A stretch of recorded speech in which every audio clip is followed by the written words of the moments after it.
Sophie didn't just smirk. She snatched the boarding pass right out of Maya Daniels's hand. The moment was loud and deliberate. 2A, this seat? Sophie scoffed, flipping the ticket like it might be counterfeit. Are you sure this isn't a misprint? Before Maya could reply, the flight attendant turned her head and spoke loud enough for the entire first-class cabin. Can someone check if they started running sweepstakes for first class? I think we've got a winner right here. Someone chuckled. Two others turned their heads. One man behind Maya let out a low whistle, like he was watching a car crash. Maya didn't flinch. She just stood still, composed, silent. This seat wasn't meant for your kind, Sophie said next, her voice a velvet blade. And that was it. The switch flipped. The temperature in the cabin dropped. You could feel the judgment, not just from Sophie, but from the other passengers, from the way they avoided her eyes or leaned subtly away. The woman in 3B raised an eyebrow. The man across the aisle adjusted his jacket like Maya's presence was somehow contagious. Sophie leaned in a little closer, her lips barely moving now, but the venom sharp. Look, we can sort this out quickly. There's a perfectly decent spot in economy. You won't be uncomfortable, and frankly, she glanced at Maya's tailored charcoal blazer. You'll fit in better. Maya breathed in through her nose. The plane hadn't even left the gate yet, and here she was, being sized up and thrown out, like a broken suitcase. Not because she was rude, not because she didn't belong, but because Sophie had looked her up and down and decided her skin, her clothes, and her silence didn't fit the upholstery. Maya looked at the boarding pass Sophie still held. I'd like that back, she said calmly. Sophie hesitated, then smacked it lightly against Maya's palm. Sure, sweetheart. Enjoy your stay. She turned and walked off, her heels clicking down the aisle. Tell us where you're watching from. And if you've ever witnessed someone getting publicly humiliated like this, did you speak up or sit in silence? Maya stepped forward and slid quietly into seat 2A. She didn't fumble with the buckle. She didn't sigh or shake her head. She just folded her blazer, placed her tote neatly beneath the seat, and crossed her legs at the ankle. Her face didn't show it. But inside, she was on fire. Not the kind that burns hot and wild. The kind that smolders, slow, cold, and exact. Because here's what no one in that cabin knew. Not the man sipping bourbon in 1C, not the woman pretending to read a magazine in 2B, and definitely not Sophie. Maya Daniels wasn't just a random black woman in an ill-fitting suit. She was the lead developer of the Flight Crew Behavior Evaluation System, FBES. An encrypted, internationally recognized system designed to anonymously assess in-flight service, bias behavior, and cultural competence across the global aviation industry. A system used by over 27 international airlines. A system Maya had designed, calibrated, and still oversaw from her modest condo in Washington, D.C., 3 blocks from Embassy Row. And today, she was flying in observer mode. No clipboard, no badge, no announcement. Just her and her memory. Because FBES didn't need apps or surveys. It needed moments like these. Sophie had just given her a goldmine of data, in full view of 14 passengers and 3 crew members. It was barely 9:05 a.m. About 10 minutes later, the cabin had quieted. People were settling in. A man in a navy suit was struggling to explain something to the crew about a special meal order. Maya listened. It wasn't English. Portuguese. The young flight attendant next to him blinked, clearly confused. I'm sorry, sir. Do you speak English? Sim, mas, the man replied, gesturing to a document. His accent was thick, but his tone was kind. The attendant was clearly flustered. Sophie appeared again, arms crossed. What's the issue now? Before she could roll her eyes for the second time that hour, Maya stood up, smooth, silent. She walked over and spoke, softly but confidently. Com licença, ele está perguntando sobre sua refeição especial. Parece que houve erro na reserva. Posso ajudar? The man lit up. The tension disappeared. And the other passengers? They stared. Maya gave the attendant a quick explanation, still in Portuguese. Then she turned to a couple nearby trying to fill out customs forms and gently shifted to French. A minute later, she answered a woman's question about terminal transfers in German. By the time Maya sat down again, she'd spoken 4 languages in 3 minutes. Sophie didn't say a word this time, just stared and walked away. When the beverage cart finally came around, the attendant from earlier, Carrie, looked nervous. "Would you like anything to drink?" she asked. "Ginger ale, please," Maya said, then added, in perfect Arabic, "And thank you for treating me like a human being." Carrie blinked. She didn't understand the words, but she understood the tone. Maya smiled, took her drink, and returned to her notebook. The pen moved slowly. Each word mattered. Back in the galley, Sophie was fuming. "She's trying to show off," she hissed. "What is this, a TED Talk?" Carrie stayed quiet. She didn't agree, but she wasn't about to argue. Sophie paced. "I swear I'm going to talk to the supervisor when we land. This whole thing feels off." But what was really off was the growing silence around Sophie, the quiet glances, the unease. Because the more Maya Daniels didn't speak, the more her presence echoed. As the flight climbed through 20,000 feet, Maya reclined her seat slightly, eyes on the clouds outside. She wasn't angry. She was focused. In 2 hours, when they landed in Zurich, she'd walk straight into a closed-door meeting with the SkyNova International Standards Board, the very group that helped fund the FBS pilot program. And she wouldn't have to say a single negative word about Sophie. Because the behavior? It spoke for itself. And her report? It had already begun writing itself, starting from the moment someone grabbed her boarding pass and held it in the air like a joke. By the time Sophie realized who Maya really was, it would be far too late. The flight had leveled out somewhere over the Atlantic. The cabin lights dimmed. The murmur of conversations settled into a quiet hum, the kind you'd hear in a library, only with the occasional clink of a champagne glass. Maya Daniels sat in 2A, legs crossed, a blanket tucked around her knees. She hadn't touched the welcome drink.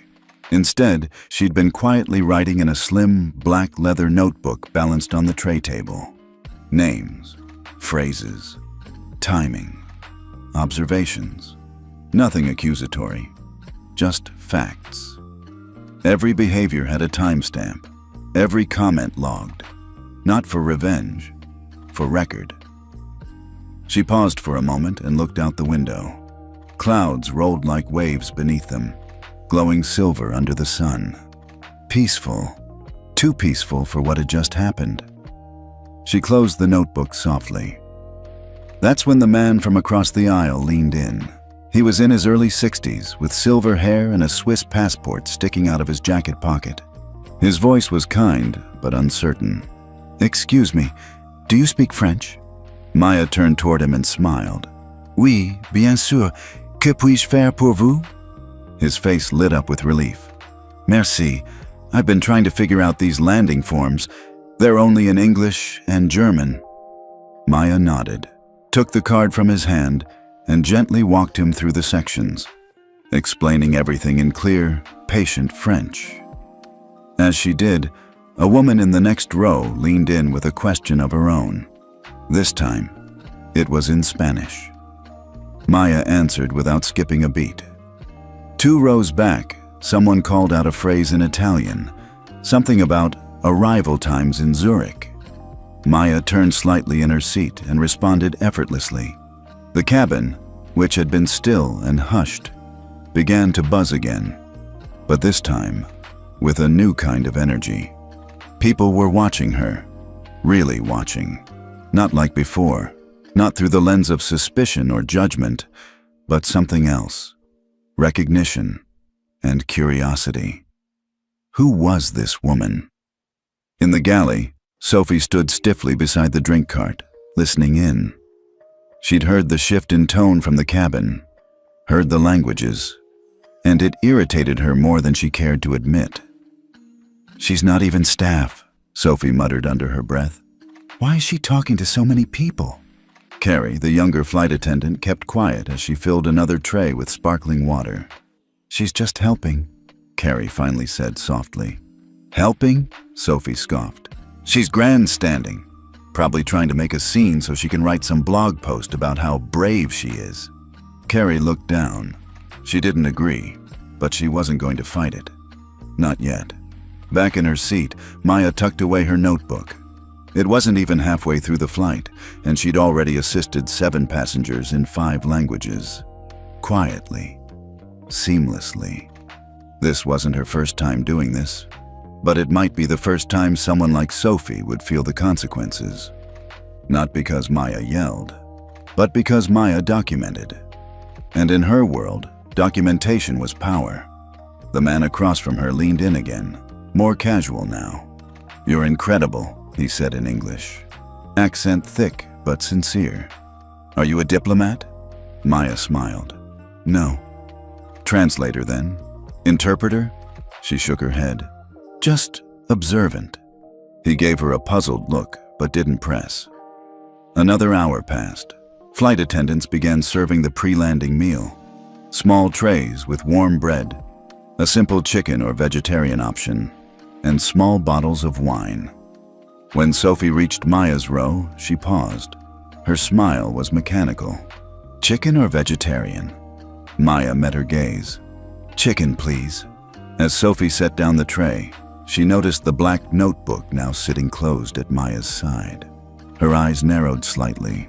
You taking notes on the food too? She asked, tight-lipped. Maya didn't answer. She didn't need to. Sophie let the silence hang for a beat too long, then moved on. Her cheeks flushed. Later, somewhere near the coast of Portugal, the first officer stepped out of the cockpit to stretch his legs. He chatted briefly with a few passengers, shaking hands with someone from the back of the plane. When he reached Maya's row, he paused. The older Swiss man in 2B greeted him in French, and then gestured toward Maya. This woman saved us all, he said, chuckling. She speaks everyone's language. The first officer raised an eyebrow. Is that so? Maya smiled politely, saying nothing. Mind if I ask where you're from? He asked, friendly. Washington, D.C. And what do you do? I work in global systems. He tilted his head. Government? Independent. It was vague enough to deflect, but truthful. Well, he said, smiling. Thanks for keeping the peace. As he turned to walk back, he added under his breath. Some of us up front noticed earlier. What happened? Just wanted to say, we see it. Doesn't sit right. Maya nodded slowly. Thank you. A few rows back, Carrie watched the whole exchange, and she noticed something Sophie didn't. The energy in the cabin had shifted. People weren't just tolerating Maya now. They were respecting her, leaning in. And Sophie? Sophie was shrinking, not obviously, but undeniably. About 40 minutes before landing, Maya opened her notebook once more. She logged a final note. Phase 1, passive language observation, complete. Direct cultural insult, recorded. Behavior escalation, mockery plus physical disrespect. Peer passivity, 4 observed, 1 intervention, Carrie. Language engagement, 9 passengers, 6 dialects. Crew perception shift. Initiated, she closed the notebook and slipped it into her bag. It would be uploaded to the FBES system within the hour, tagged under Skynova Flight 717, Zurich route evaluation. The system would flag the interaction. A third party would review the footage silently captured from the in-cabin camera angles, standard on long-haul flights. But the data? The data was already enough. As the captain announced their descent into Zurich, Maya looked around the cabin one last time. People were gathering their belongings, finishing drinks, fastening belts. But a few still glanced her way, not with curiosity, with respect, with the quiet kind of awe that happens when someone breaks a pattern without raising their voice. Carrie passed by once more with a trash bag. She paused, then said quietly, "Thank you for today." Maya looked up. "For what?" "For being better than all of us." Maya smiled gently. "No, for showing us we can be better." And far in the front, near the galley, Sophie stood with arms crossed, watching the seatbelt sign blink on. She didn't say a word, but her jaw was tight, because for the first time in years, she wasn't sure she was the one in control anymore. The cabin lights glowed amber as Flight 717 began its slow descent over the Swiss Alps. Through the window, Maya could see streaks of cloud brushing the snow-tipped mountains, sharp, quiet giants holding up the sky. She closed her eyes for a second. The past few hours had been telling. Passengers who'd looked past her now looked twice. A young couple from Argentina had quietly asked for her help filling out their customs card in Spanish. A Nigerian businessman had leaned over with a customs declaration question in French. And a woman traveling alone from Munich had whispered, "Thank you," in German, before slipping Maya a wrapped chocolate bar. Still, Maya hadn't said much more. Her fluency spoke louder than anything she could say. And yet, she felt the eyes again. From the front, from the cockpit door. It happened just after the captain's second descent announcement. The cockpit door opened briefly, and a tall man in his late 50s stepped out. Neat gray hair, crisp uniform, and the calm energy of someone who'd flown through more turbulence than most people had lived through. Captain Owen Halbrook. He made his usual check-in with the lead flight attendant near the galley, then paused, glancing toward the cabin. That's when he saw her, and paused. Maya was helping the Swiss man across the aisle close his overpacked carry-on. The captain raised an eyebrow. He leaned in to speak with the co-pilot, then nodded once toward Sophie, who was busy wiping down a service tray. "Who's that in 2A?" he asked, low. Sophie didn't even glance over. "Oh, her?" she said, casual. "No one. Just a loud first-class guest who thinks she's a flight app." Halbrook frowned. "I've heard her speak 5 languages in the past hour. Who exactly is she?" Sophie shrugged. "I didn't catch her name. She's not VIP or crew. Probably someone from a charity upgrade." That didn't sit right with Halbrook. He'd been flying for 30 years. He'd seen people try to act important before, but this was different. There was a precision to how Maya carried herself. No ego, just fluency and presence. He turned to his co-pilot. "I want to speak to her." Less than a minute later, the cabin phone rang. Carrie walked over to Maya's seat, a little hesitant. "Ms. Daniels, the captain would like a quick word with you in the cockpit, if you're comfortable." Maya blinked. She hadn't expected that. "Now?" she asked, careful not to sound alarmed. "Yes, ma'am. Just a moment. Nothing serious." Maya nodded, stood, and followed Carrie to the front. As the cockpit door slid open, the quiet changed. Inside, it was cooler, sharper, filled with hums and blinking green panels. The co-pilot gave a polite nod and stepped slightly aside. Captain Halbrook turned from his seat. "Ms. Daniels," he said warmly, offering his hand. "Thank you for coming." She shook it. "Captain, I just wanted to say," he gestured toward the passenger cabin. "That was impressive. I've never seen someone switch across so many languages so effortlessly. You made our job easier today." Maya gave a quiet smile. "Glad I could help." There was a pause. "If you don't mind me asking, are you in aviation?" he asked. Maya tilted her head. "In a way." "Airline rep? Diplomat? Consultant?" "Independent," she replied. The captain chuckled softly. "You folks always say that." She didn't elaborate, just kept her gaze level. "I only ask because, well, a few of the crew had concerns earlier about a situation before takeoff." She said nothing, just waited. "I wasn't there," he continued, "but I believe in handling things directly and fairly. So if anything made you uncomfortable today, I'd like to hear it." Maya nodded slowly. "I appreciate that, Captain, but I don't need an apology." He looked surprised. I don't even need a correction, she added. Then, what do you need? She looked out through the windshield at the sky opening up ahead. I just need people to pay attention. That's all. Her voice was even. Not angry, not soft, just clear. Captain Halbrook studied her, and for a moment, he didn't see a passenger. He saw an operator, a strategist, a woman with the kind of calm you only earn from years of being underestimated and learning to use it. I'm guessing, he said finally. You've got some kind of credentials you're not telling me. Maya smiled faintly. I guess you could say.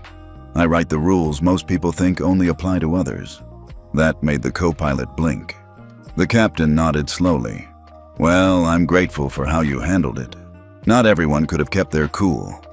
It wasn't personal, she said. Just predictable. She took one last look around the cockpit. You run a good ship, Captain. And with that, she turned to leave. But Halbrook called after her. Ms. Daniels? She paused at the door. If you're ever on Sky Nova again, consider this an open door. We could use more eyes like yours. She nodded once. Thank you. Back in the galley, Sophie was wiping down the counter with extra force when Maya passed her. Cockpit tour, huh? She muttered. Maya didn't stop walking, didn't speak, didn't look back. Because she didn't need to. The damage was already done, only not to her. 10 minutes later, the landing gear lowered. Zurich welcomed them with gray skies and soft rain. As the plane taxied toward the gate, Carrie leaned in toward Sophie and said quietly, You know she's not just a guest, right? What? Sophie snapped. I looked at her tag when she stood up earlier. Daniels, Maya A. Sophie blinked. So? You don't read the IATA bulletins? Sophie stared. She's on the advisory board. Advisory for what? Carrie leaned in closer. International behavior compliance, passenger rights enforcement, global crew audit systems. Sophie's face went white. Wait, you're saying she's… Carrie didn't answer. She just walked away. Maya exited the jet bridge calmly, umbrella in hand. She didn't rush. She didn't look behind her. And as she stepped onto the concourse, her phone buzzed with an automated prompt from her own system. Ready to upload Flight 717, Sky Nova crew observation? Confirm. Why, and she smiled, pressed Y, and disappeared into the crowd.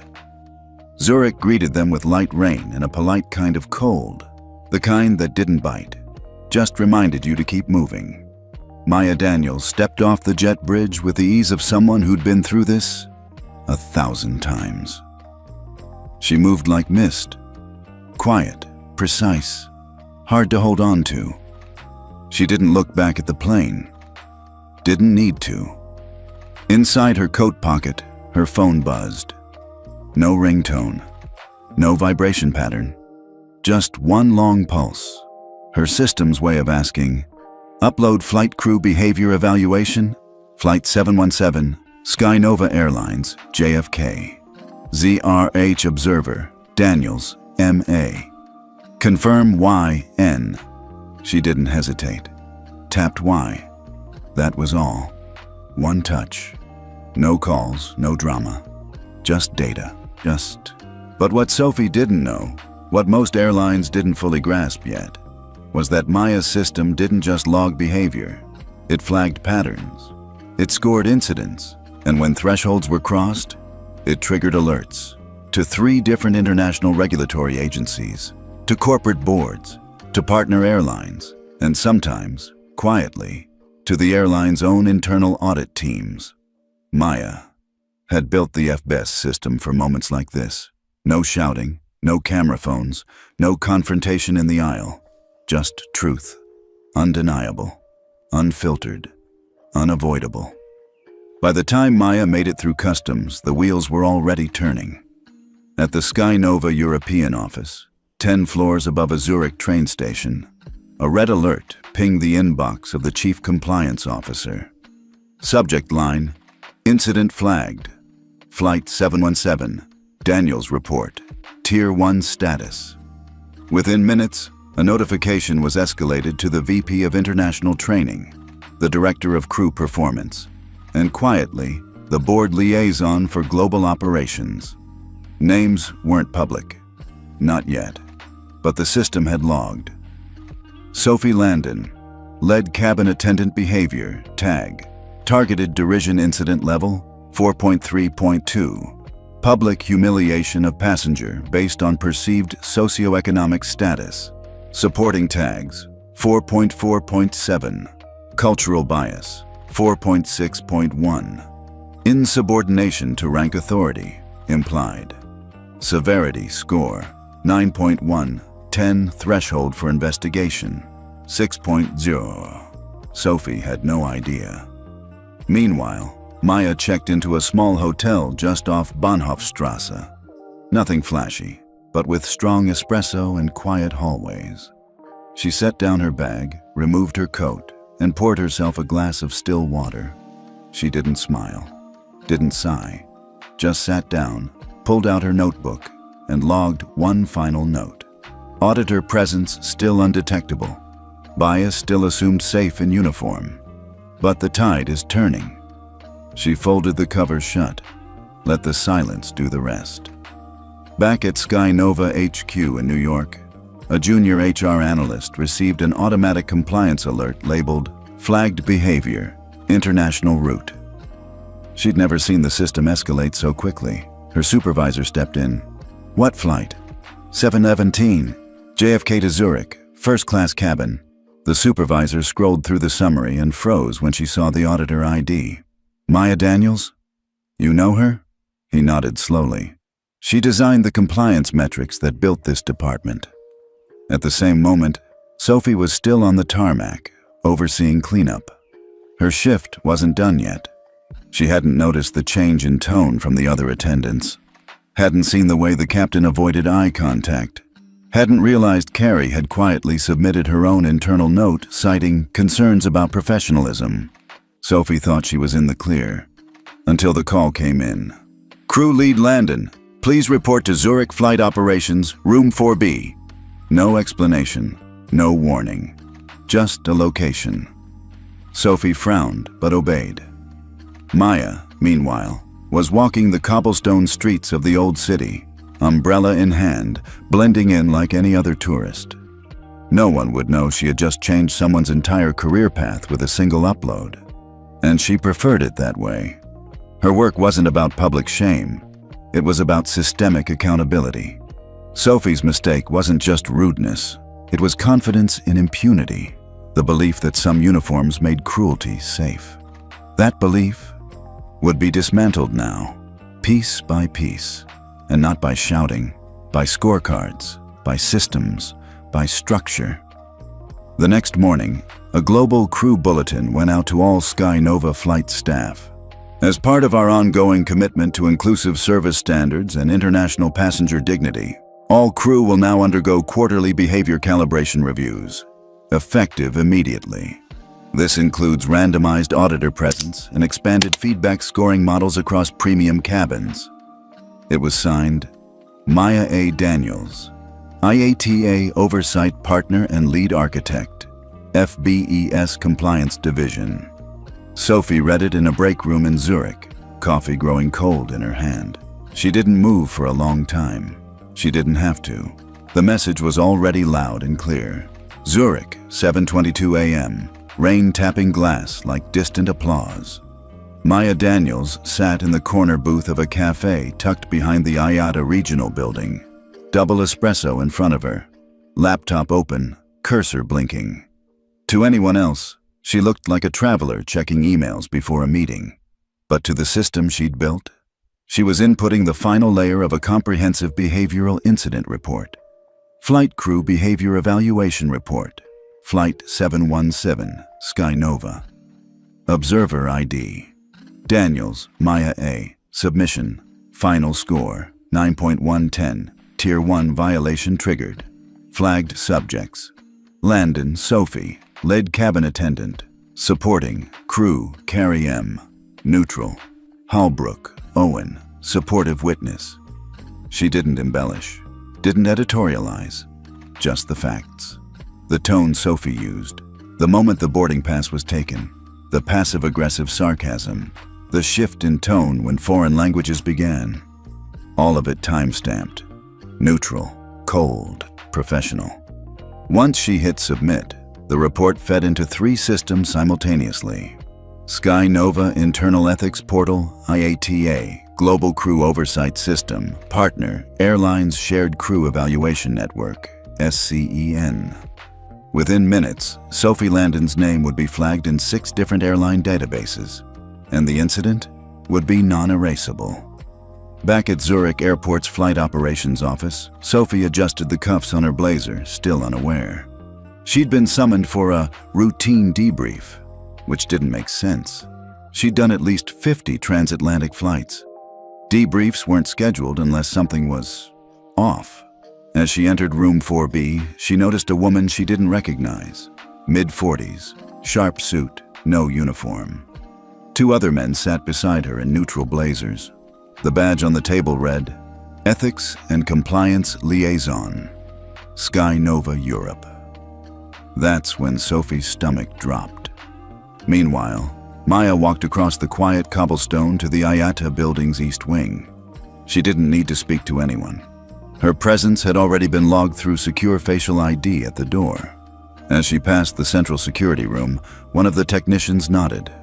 "Good morning, Ms. Daniels." "Morning, Dominic." He paused. "Is this about the JFK Zurich run?" She smiled faintly. "It's always about the pattern, not the incident." He gave a slow nod. "I'll keep the review tags elevated for the next 30 days. "Make it 90, she said. "I have a feeling this isn't isolated." Back in room 4B, Sophie sat stiff-backed while the compliance officer across from her flipped through a slim packet of documents. "Ms. Landon," the officer began, "this is a courtesy meeting before our full investigation begins." "Investigation?" Sophie blinked. "Of what?" "A formal report was submitted through the FBES system regarding your conduct during Flight 717. Sophie's breath caught. "By who?" The officer didn't answer directly. "The report includes third-party verification, crew witness references, and time-stamped behavioral markers." Sophie swallowed hard. This is a misunderstanding. That woman was trying to show off. She was being disruptive." The officer turned a page. "She was recorded assisting 9 passengers in 6 languages." "Exactly. She was interrupting service. Or," the officer said evenly, "she was repairing what you failed to deliver." Silence. "Ms. Landon," he continued, "I suggest you refrain from commentary until the official review board convenes next week. Until then, your international route eligibility is suspended." Sophie's face turned pale. "Suspended? For what? Being a little sarcastic?" "No," the woman beside the officer spoke for the first time. "For being unfit to represent this company on global routes, and for treating a verified observer with arrogance and contempt." That's when it hit her. Observer. Sophie leaned back slowly, eyes narrowing. She was a plant. No one confirmed, no one denied. But the silence was louder than any answer. Later that day, Maya sat in a private briefing room with a representative from Sky Nova's executive board. A woman named Anika with silver-rimmed glasses and a calm, polished tone. "Ms. Daniels," she began, "on behalf of the board, I want to thank you for your discretion and for your thoroughness."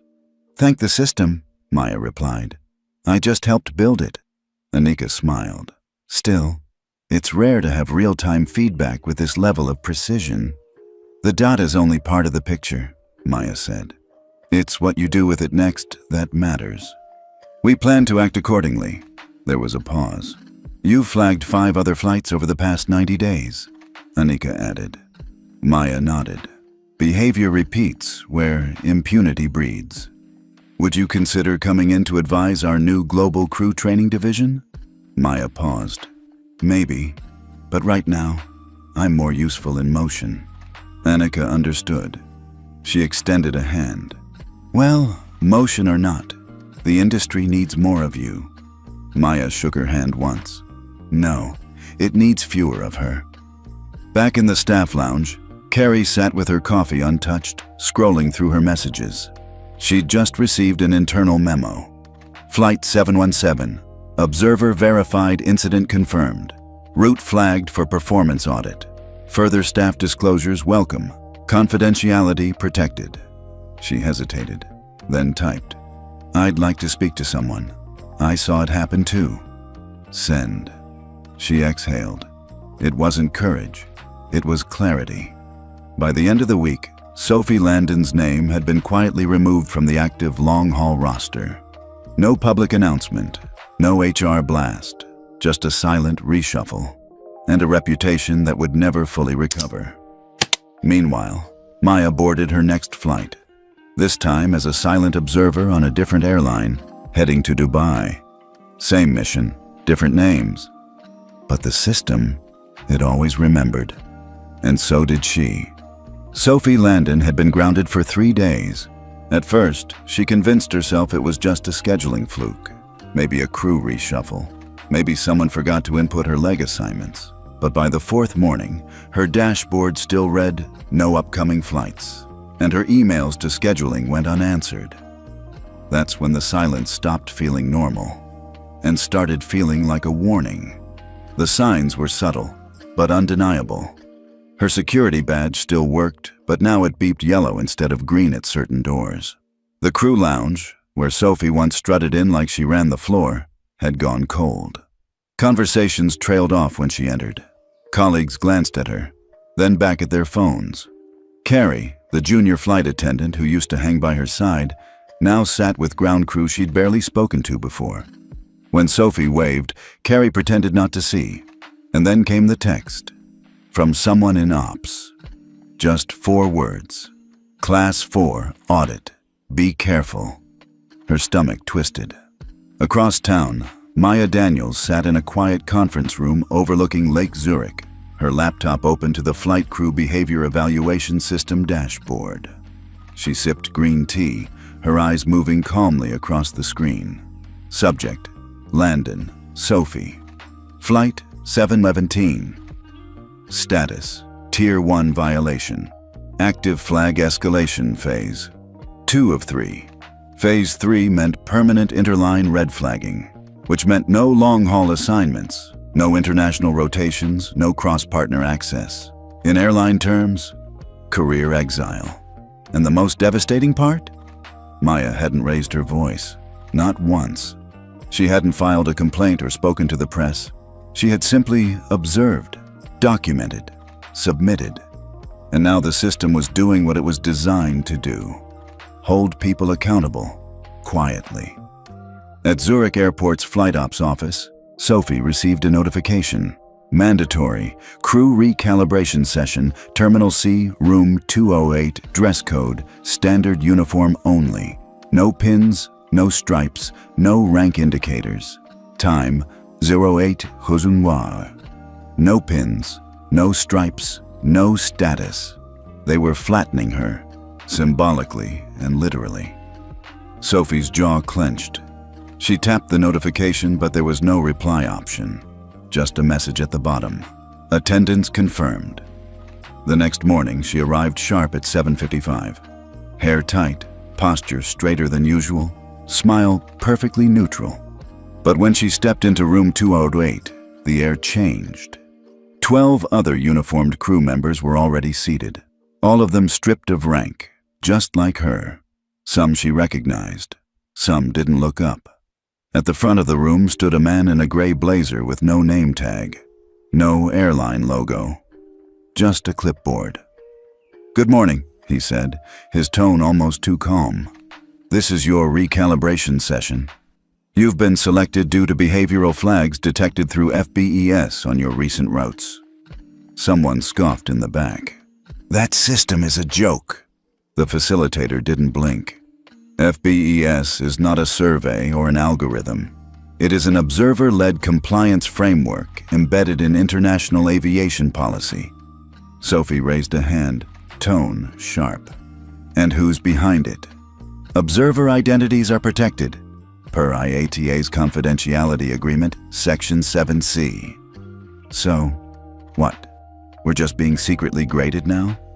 "No," he said evenly. "You're being transparently held accountable." Silence fell again. But it wasn't just awkward. It was heavy, like everyone could feel the invisible presence of the person who had done this, and none of them knew who she was. At that very moment, Maya was boarding a different flight. Same mission, new airline, different crew. She moved through the terminal with no badge, no title, no name anyone recognized. Just her tote bag, her notebook, and her silence. As she stepped onto the plane, a man in business class was berating a woman in a hijab over the overhead bin. Maya didn't intervene. She didn't lecture. She didn't even frown.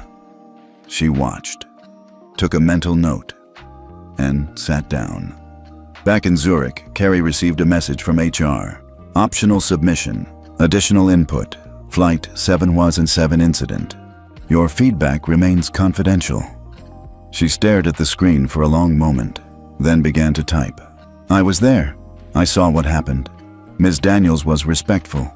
She helped the passengers we couldn't understand. She de-escalated a dozen situations. She spoke at least 5 languages. Sophie mocked her, twice, loudly. She took her boarding pass.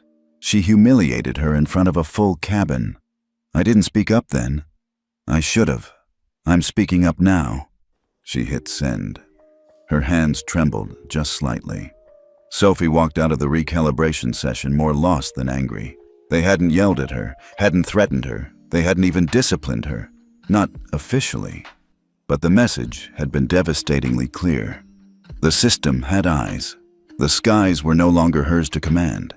She had built her authority on control. The way she stood, the tone she used, the uniforms, and the pins. Now, all of it stripped. And worst of all, the woman who started it, she hadn't even raised her voice, hadn't said her name, hadn't written a complaint.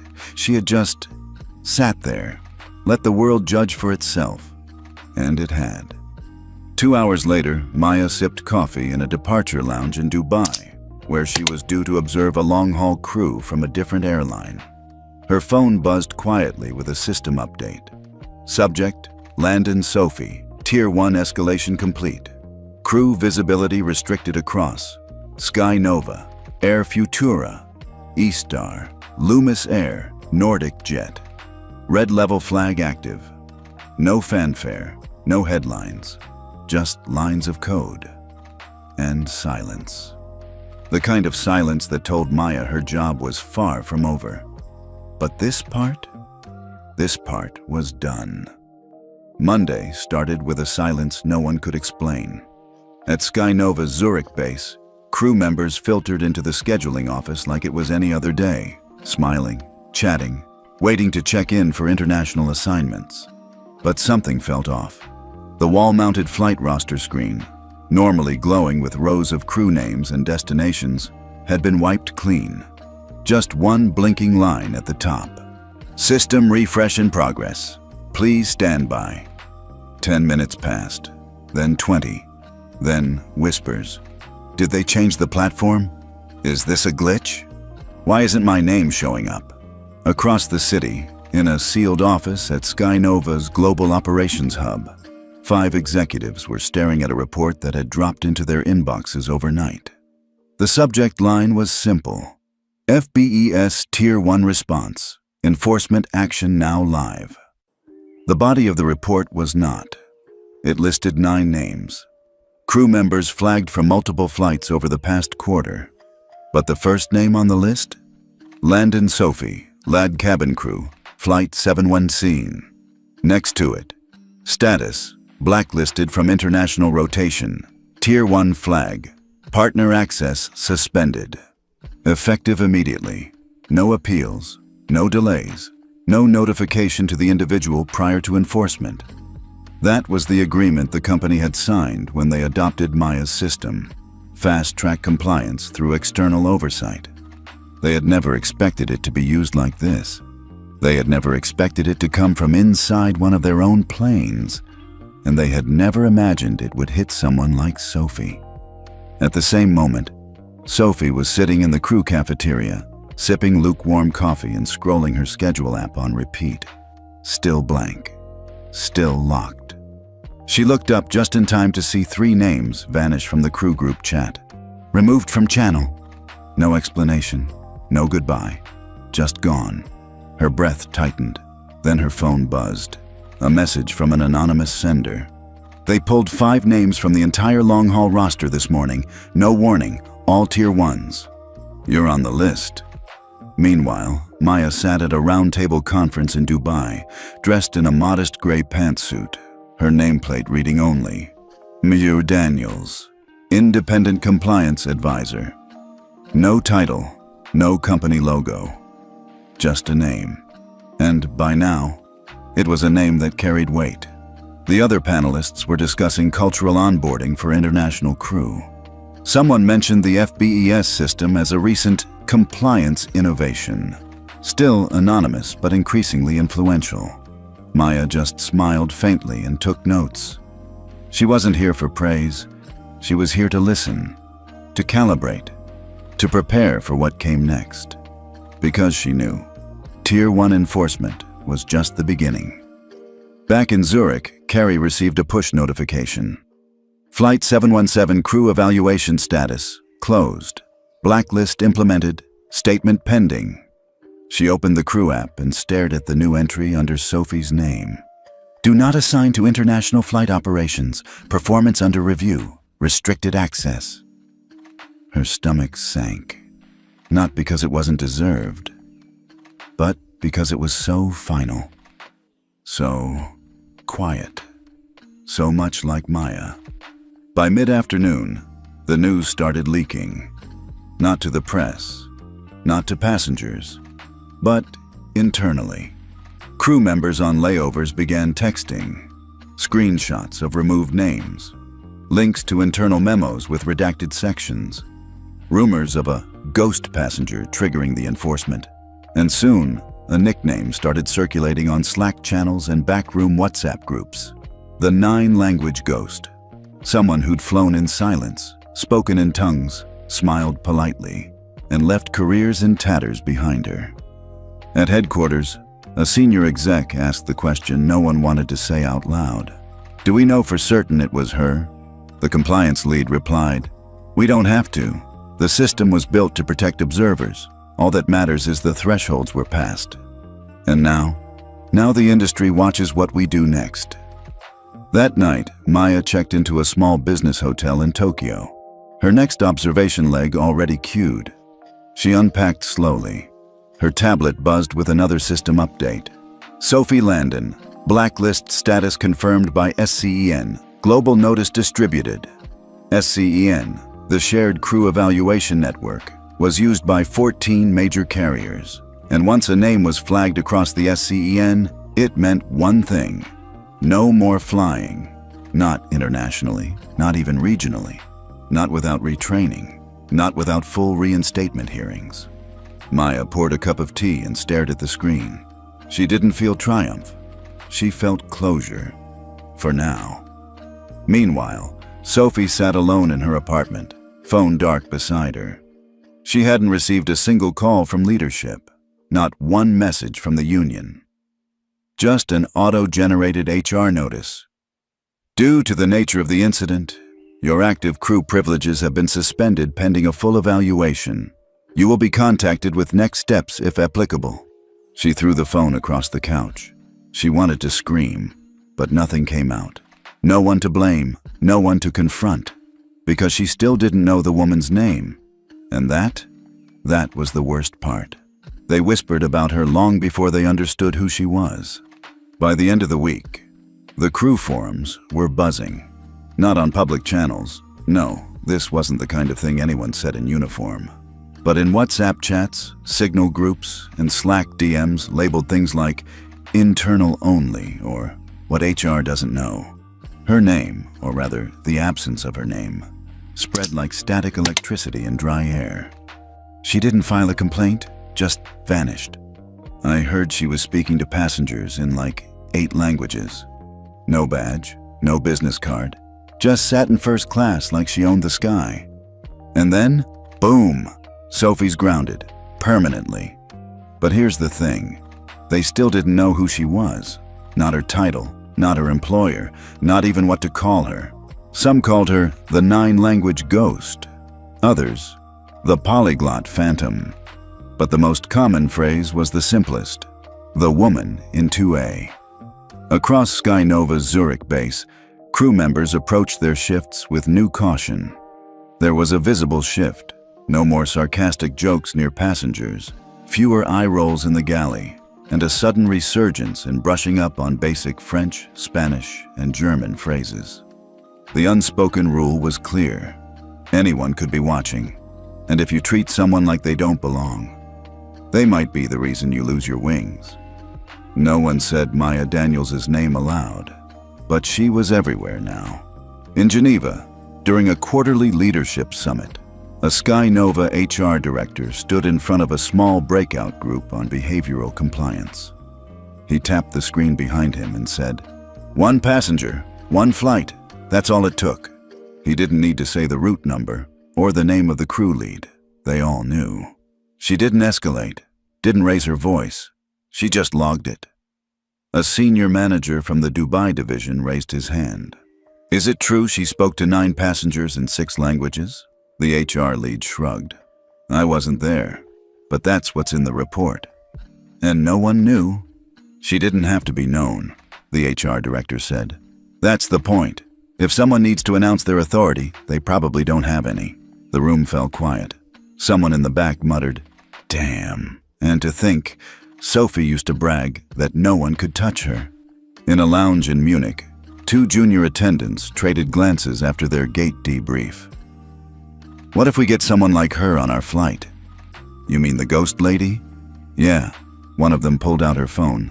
"Honestly, I bookmarked some French phrases just in case." They both laughed nervously, but underneath, they weren't joking. Back in Tokyo, Maya moved through Haneda's terminal with a linen tote over her shoulder and headphones tucked around her neck. She didn't move like a corporate executive or a high-profile consultant. She moved like someone used to being mistaken for less, someone who preferred it that way. She checked the flight screen, found her gate, and quietly walked to the observation window. From the outside, she looked like any other frequent flyer, but internally, she was reviewing a profile of her next flight, a trans-Pacific route with a crew that had 3 minor flags and 1 borderline behavioral score hovering at 5.9. Threshold was 6.0, 1 incident away. Meanwhile, Carrie sat across from her supervisor in Zurich's crew performance review office. She'd been summoned that morning, not for discipline, but for feedback. "You submitted an internal statement about Flight 717? "Yes, ma'am." The supervisor nodded, tapping her screen. "That was a strong thing to do." Carrie sat straighter. "It was the right thing. The observer didn't name you directly, but your presence on the report was marked neutral with deflection potential." Carrie blinked. "What does that mean?" "It means she saw you and noted that you weren't part of the problem, but you had the chance to be part of the solution." Carrie nodded slowly. The supervisor leaned forward. "So let me ask you, if you could go back, what would you do differently?" Carrie's voice was quiet. "I would have spoken up sooner." "Good. Then let's start now." The supervisor pushed a folder across the table. "We're opening peer leadership training for mid-tier crew. You've been nominated." Carrie looked at the folder. Inside was a document with her name and a heading, Internal Ally Development Program, Cohort Wine. At the bottom, in small, precise font, Program Model, inspired by Observational Ethics Initiative, Daniels Protocol. She smiled, small, honest. "She really changed everything, didn't she?" "She didn't change everything," her supervisor said. "She reminded us that it needed changing." Meanwhile, the internal email went out, company-wide. Subject line: Update, Behavioral Compliance and Passenger Interaction Standards. Body: Effective immediately. All flight crew are advised of the following. Observational evaluations may occur without prior notice. Language and cultural respect metrics will carry equal weight as technical service. Crew members found exceeding bias thresholds will be removed from international routes, regardless of seniority. Behavior is no longer assumed neutral. It must be earned. No one needed to read between the lines. They already had. In a terminal in Seoul, a first officer scrolled the message and turned to his captain. "Did you see this?" "Yeah. You think this has to do with that Flight 717 thing?" The captain just nodded. "They don't even know who she is." The first officer shook his head. "They don't have to." At that very moment, Maya sat on a bench outside Gate 32, flipping through her notebook. She paused on a quote she had scribbled from a passenger months ago. A woman in her 70s from Morocco, who'd whispered after Maya had translated a dispute with ground staff. "Thank you. No one's ever spoken to us in our own voice before." Maya tapped her pen against the page. People always asked why she never went public, why she didn't take credit, didn't write op-eds or speak on panels under her full name. But the truth was simple. The louder you are, the faster they learn how to ignore you. Silence, intentional silence, made them listen, because they never saw it coming. And when it hit, there was no way to spin it. Later that night, as Maya boarded her next flight, she passed through the galley as a young male attendant greeted her. "Welcome aboard," he said with a smile. "Seat 2A, yes?" She nodded. As he handed her a bottle of water, he added, just loud enough for her to hear, "If you need anything, Miss Daniels, I speak a little German, decent French, and I'm learning Korean." Maya raised an eyebrow, almost amused. "That's so." He grinned, a little nervous. "Just trying to do better." She nodded slowly, took the water, and said, softly, in perfect Korean, "You're already on the right path." His eyes widened. And Maya?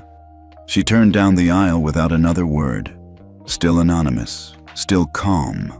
But now, they didn't even need her name. They just knew. If she was there, they needed to be better. It was a Thursday morning when it landed. At exactly 8:03 a.m. Zurich time, Sky Nova's internal bulletin system pushed a company-wide update to over 6,300 employees worldwide. Subject line: Behavioral Standards Update, Passenger Interaction and Crew Conduct Policy, Directive 4.3.2. No bold letters, no bright red banners, just clean white text on a slate background.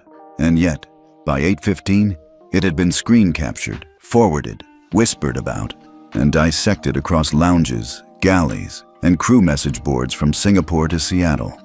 The memo was precise, direct, and cold in a way only corporate policy could be. Effective immediately, any flight crew member assigned to premium cabins will be subject to randomized behavioral auditing through our Observer Compliance Partnership, OCP.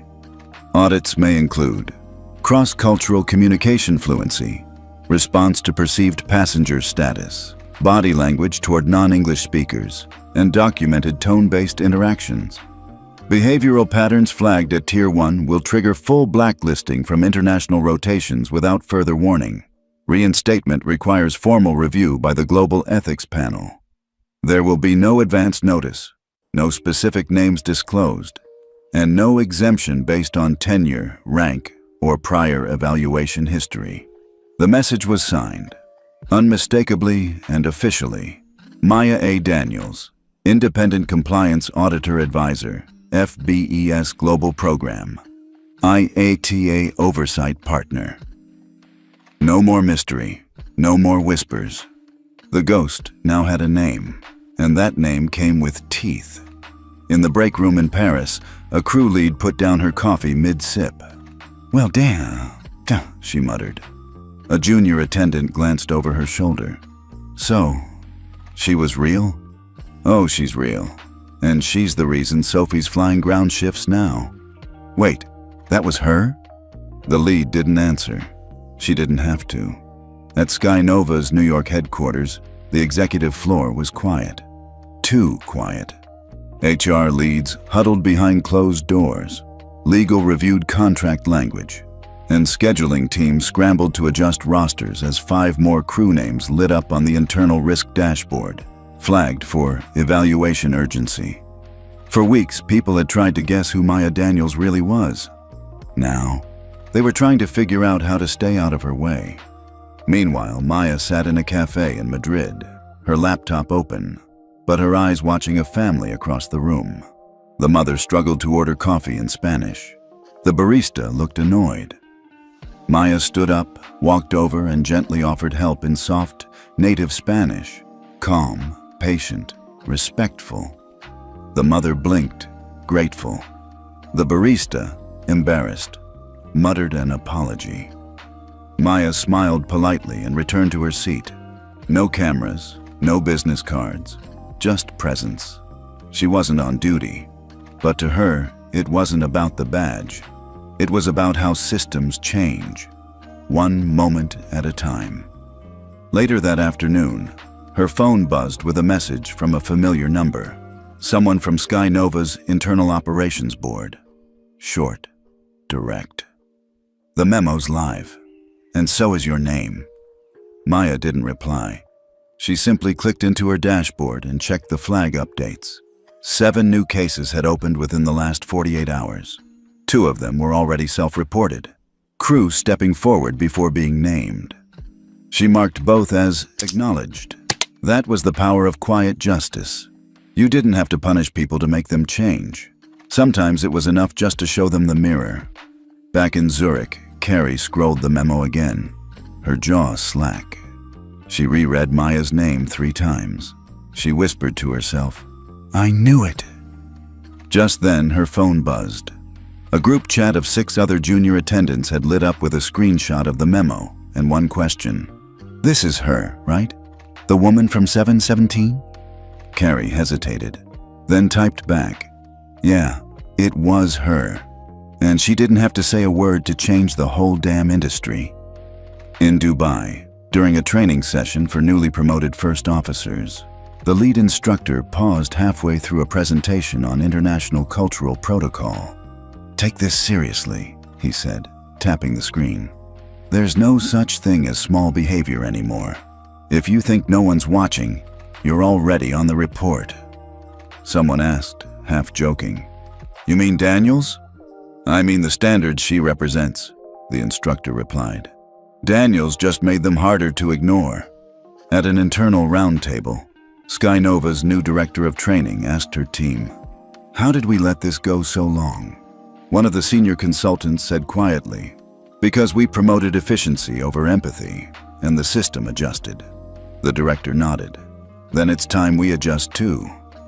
That same evening, Maya was on a short-haul flight to Lisbon. She sat in seat 1A, just for convenience. She didn't expect anything unusual, but halfway through the boarding process, the lead flight attendant approached her. Polite, professional. "Ms. Daniels?" Maya looked up, caught slightly off guard. "Yes?" The attendant smiled, calm and sincere. "We just wanted to say thank you for reminding us that silence is a choice, and kindness is a language too." Maya smiled. "Thank you for saying that." The attendant nodded. "We don't know who you'll write about next, but I can promise it won't be me."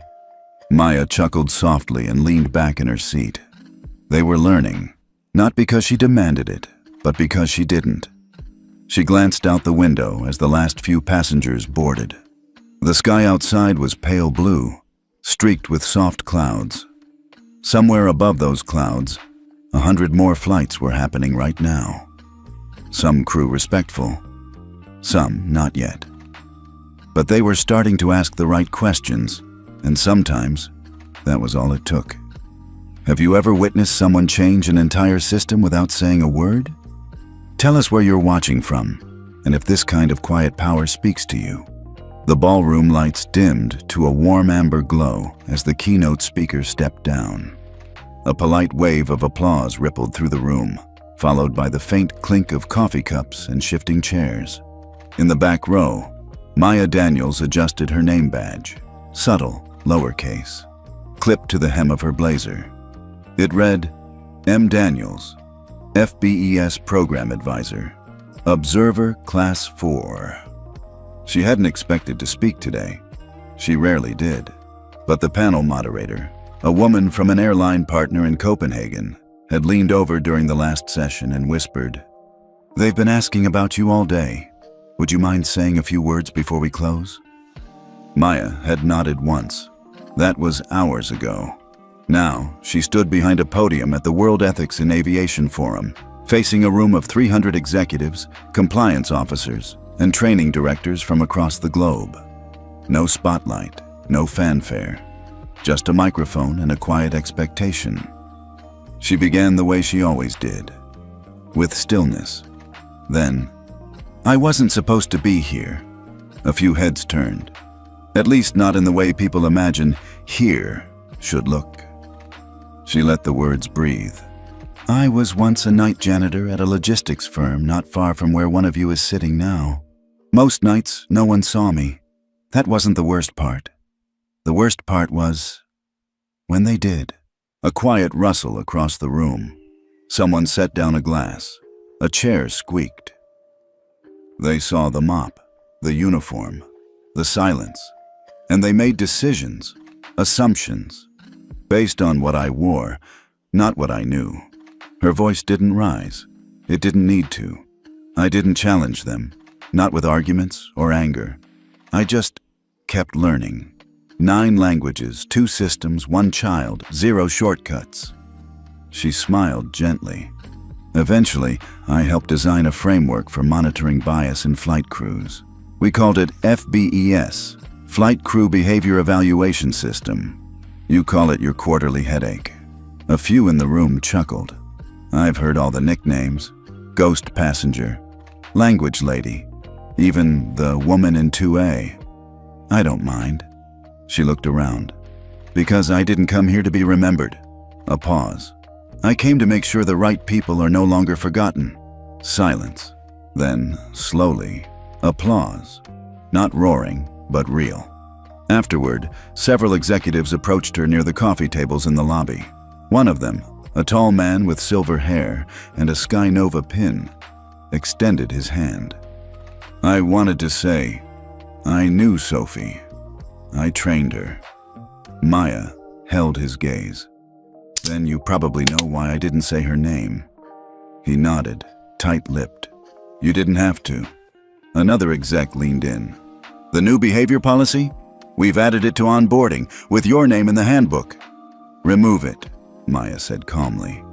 They blinked. "Put the policy in, but not the name." "Why?" "Because this isn't about me. It never was." Meanwhile, back at Sky Nova's Zurich base, Carrie sat at her gate, reviewing a pre-flight checklist. She'd been promoted, officially, just 2 days earlier. Peer lead, international cabin class. Not because she was perfect, but because she'd seen what not speaking up cost. As she closed her tablet, her fellow attendant nudged her. "Hey, did you see the clip from the ethics forum?" "Maya?" Carrie smiled. "Yeah, watched it twice. You ever talk to her again?" "Nope. Do you want to?" Carrie thought for a second, then shook her head. She said everything that needed saying. In the forum hallway, Maya passed by a large banner with all the speaker names and headshots printed in sharp color. Hers wasn't there. Deliberately, she had asked to be left off. Someone had scribbled her name in pen on the corner of the white space near the bottom. Nothing official, just Maya, 2A. She smiled. Back in her hotel room that night, Maya took off her blazer, folded it neatly, and sat by the window. Outside, Zurich glowed with soft street lamps and distant train sounds. She opened her notebook, scribbled 2 lines. "Still don't know what they expected me to be. Still glad I never tried to become it." Then closed it. The final report wasn't flashy. No bolded headlines, no shocking video clips, just 12 pages, tight margins, clean formatting, and every sentence was a scalpel. Maya Daniels uploaded it from a quiet hotel room in Oslo. A black cardigan hung over the back of the chair. Her tea had gone cold. The sky outside was slate gray, but on her screen, The future of airline compliance was about to shift. The report wasn't about a single flight. It was a 6-week observational series, collected across 4 international airlines, 11 long-haul crews, and 47 premium cabin interactions. Maya had cataloged incidents of subtle condescension toward non-native English speakers, uneven service toward solo travelers in business class, especially women of color, repeated failure to recognize disability accommodations without being prompted twice, and most of all, a pattern of professional politeness masking institutional bias. She didn't name names. That wasn't the point. She logged behavior, timing, repetition, what couldn't be denied. The executive summary opened with a sentence that would later be quoted in 4 industry memos. The danger is not in the visible violation, but in the professional tone that cloaks it. The report was delivered directly to IATA's Global Compliance Board, the CEO councils of SkyNova, EastJet, Loomis Air, and Oceanic Blue, and the European Civil Aviation Ethics Committee. It was titled Observational Equity in the Skies, a Quantitative Review of Invisible Barriers. Under the author line, Maya A. Daniels, Class 4, Auditor, FBES Program. Within 72 hours, the response began. First, a joint task force was proposed, aimed at standardizing behavioral compliance metrics across partner airlines. Second, 2 of the flagged airlines agreed to pilot Maya's expanded feedback model, one that included multilingual sensitivity, cultural deflection scoring, and passenger perception mapping. But the biggest ripple came from within SkyNova itself. An internal meeting of the Ethics Task Committee was called. Emergency status. Halfway through the discussion, a senior exec put his coffee down and said what everyone else had been thinking. We built a system to measure behavior. Maya built one that measures impact. Meanwhile, Maya walked into a coffee shop in Oslo, ordered a cortado, and sat near the window with no laptop, no tablet, just a pen and a fresh notebook. She wrote, "The system's working, but systems need people brave enough to hold the mirror steady." She tapped the pen once against the page, then turned to a clean sheet. Back in Zurich, Carrie received an internal bulletin with the subject line, FBES Update, Expanded Metrics Model, Phase 1 Rollout. She clicked through, eyes scanning until she saw it. Crews will now be evaluated on pre-boarding tone, language awareness, posture around perceived status differences, and in-cabin micro-interactions. At the bottom, author, Daniels, M. Carrie leaned back in her chair and whispered, "She did it again." At SkyNova's global headquarters, 2 junior analysts were tasked with reviewing audit triggers. One of them, fresh out of grad school, frowned and said, "She never writes angry, just clear." The other nodded. That's why it hits harder. Over the next 10 days, training modules began to shift. Gone were the passive HR videos with vague actors and scripted passengers. In came real-world cabin scenarios, AI-driven tone analysis, and a short voiceover at the end of each module that simply said, "Respect is not what you intend, it's what the other person experiences." Uncredited, but unmistakably Maya's words. At the next Inter-Airline Summit, one of the executive directors stood before a packed conference hall and said, "We talk a lot about safety, but emotional safety is just as real and just as measurable." That's the legacy of Report D11. Quiet, unflinching, and overdue. Somewhere over the Atlantic, Maya looked out the window of a half-full Airbus 330. She wasn't on duty, but her mind was already cataloging. The way the crew smiled, not just at her, but at the elderly woman across the aisle. The gentle way a steward knelt to speak to a passenger with a hearing aid. The flight lead who welcomed a mother traveling alone in French, before switching effortlessly to Arabic for her son. Small things. But systems are made of small things. And the difference now, they knew someone was watching, even if she never said a word. At 9:42 a.m. Central European Time, A press release quietly dropped on the International Aviation Ethics Council website. No bold colors, no photo gallery. Just a digital document titled, Adoption of the Daniels Protocol. Sector-wide implementation begins Q4 and subheader. Standardizing behavioral accountability through the FBES model, effective across all global Skynet Alliance carriers. For those who understood the industry, this wasn't just a policy update. This was a seismic shift. Maya Daniels was walking through a quiet terminal in Stockholm when she saw the headline scroll across the corner of a departures TV screen. FBES, from silent audit to international standard. She didn't stop walking. She didn't smile. But she did breathe in a little deeper, because she hadn't built the system to make herself famous. She'd built it to make arrogance expensive. Meanwhile, in an airline boardroom in London, an executive stared at the printed version of the policy, flipping to the second page. There it was, the new name for their internal cabin conduct benchmark, the Daniels Index, tiered scale for professional passenger engagement. No longer optional, no longer whispered. It was written into training manuals, framed on cabin walls, coded into compliance software. The name Daniels now appeared in onboarding orientation slides, multilingual crew briefings, and even in the AI scripts for predictive customer experience modeling. Per Daniels Tier 3, ensure tone alignment in secondary language delivery. Per Daniels Tier 1, escalate all service discrepancies tied to perceived bias. She had become a metric, and that was the legacy. Not noise, structure. Carrie was the first to notice the change from the front lines. She was midway through a flight to Nairobi when a passenger, an older woman in a bright floral headscarf, struggled to understand a customs form.